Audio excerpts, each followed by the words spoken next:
Hello and welcome to flower breeding. In this episode we'll cover the history of lily breeding. As of right now, 80 species are known in taxonomy, with speciation still in progress before our very eyes in the lily genus. There are many notable species of lily. These are mostly found in Eastern Europe and western parts of Asia. These were the first lilies to arrive in Western Europe more than 1,000 years ago. These species were Lilium candidum, the Madonna lily, Lilium chatitium, the red morticon of Constantinople, and several others, although the former are amongst the most popular or well-known. Lilium candidum first came from the Balkans in southern Europe, and was then transported over the Alps to northern Europe, and from there into England. The red morticon came from the Near East in the early 17th century, and from there reached England. This species was not Lilium cardidium, it was Lilium morticon. The former reached England from the UK shortly afterwards, however. Even more importations to England from other countries, such as the Asian tiger lily from China and Japan, and other oriental lilies, came into the scene as well. Due to the extensive beauty of these species, no attempts to further breed them or hybridize them with our species were attempted. The first known example of this, however, was in 1790 by Cornelius de Graaf. Otherwise, most of the hybridization efforts happened in the 20th century. Now on to the hybridization history. One of the first hybridizers was Carl Purdy, working in California. His job was to dig up bulbs of wild lilies and sell them for a profit. This, alongside city encroachment, caused the eventual loss of this wild lily species, Lilium occidentale, or the western lily. This species is now on the endangered list, but luckily for us, 2 new stands of wild lily were found near Crescent City in the 1990s. This was not, however, a unique, unsustainable business model. Mr. Wilson had an international bulb business where he went up and down Chinese hillsides, digging up lily bulbs and selling them overseas to England. A similar phenomenon happened in orchids in Central and South America as well.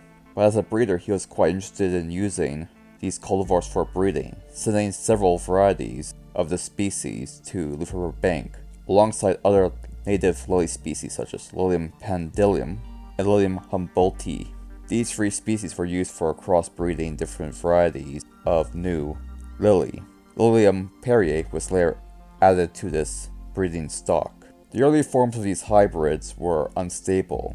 Many early hybrids did not last any more than 1 year before croaking, and wild lilies tend to produce parthenogenic seeds, even when pollinated. So as a result, interspecific hybrids were difficult to make. Now on to another lily breeder, Isabella Preston. She was an Englishwoman who moved to Canada to work as a Central Farm hybridizer in her breeding work with lilacs. She also did a lot of work on lily breeding and was the co-founder of the North American Lily Society. During her work with lilies, she made several discoveries. Many lily species are self-sterile, likely because they're actually ancient hybrids. She also successfully crossbred 2 different species together, Lilium sargentii and Lily regale. The most successful cultivar of these crosses was Lilium George C. Creelman, which was used extensively to breed many modern hybrids. This was also what inspired Miss Robinson, another lily breeder, to crossbreed Lilium davidi with Lilium wilmottiae, creating a 6-foot-tall lily with dozens of flowers on each stem.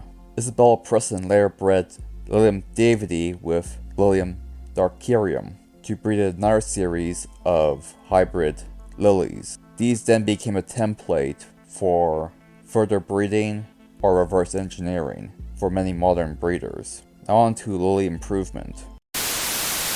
The primordial species and the early hybrids were quite difficult to grow in North American and European climates due to the appearance of native diseases that affected the species and the lack of winter hardiness. One such researcher, Cecil Patterson, notes that in Saskatchewan, that although most of the lilies died in the winters, some hybrids between Lilium davidi and Lilium sorerum were able to survive. From this stock, a bunch of new hybrids were developed, such as Lilium Edith Cecilia and the Lemon Queen lily. but they're even bigger players in lily improvement. And we'll start with Jan de Graaf. Jan de Graaf was actually the great-grandson of Cornelius de Graaf, the first lily hybridizer. As you can see, this went full circle, but I digress. He was born in 1903 and died in 1989. Starting off his career as a diplomat, he decided to open up his own nursery, working with a gardener called Harold Comber, who had already classified lilies into several different divisions: Martagon American, Candidum Oriental, Asiatic, and Trumpet type lilies. This system was later reclassified by the Royal Horticultural Society into a 9-part system, with more classifications being added. He was the first to learn that Lilium davidi had the greatest level of resistance to different viruses that constantly plagued lilies in American and UK habitats. His apex of breeding was Lilium enchantment, a Lilium davidi hybrid. His work was later picked up by Judith Freeman, who picked up his book and was heavily influenced by it. After studying genetics in University of Oregon, she became the lily breeder of the Oregon Bulb Farm in Gresham.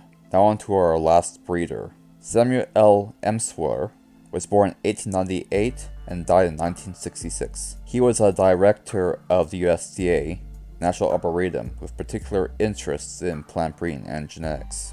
He created a list of each species, how well they could interbreed with each other, and what traits each species had, which culminated in the book Improvement of Flowers by Breeding. And that book covers everything. Thank you for watching.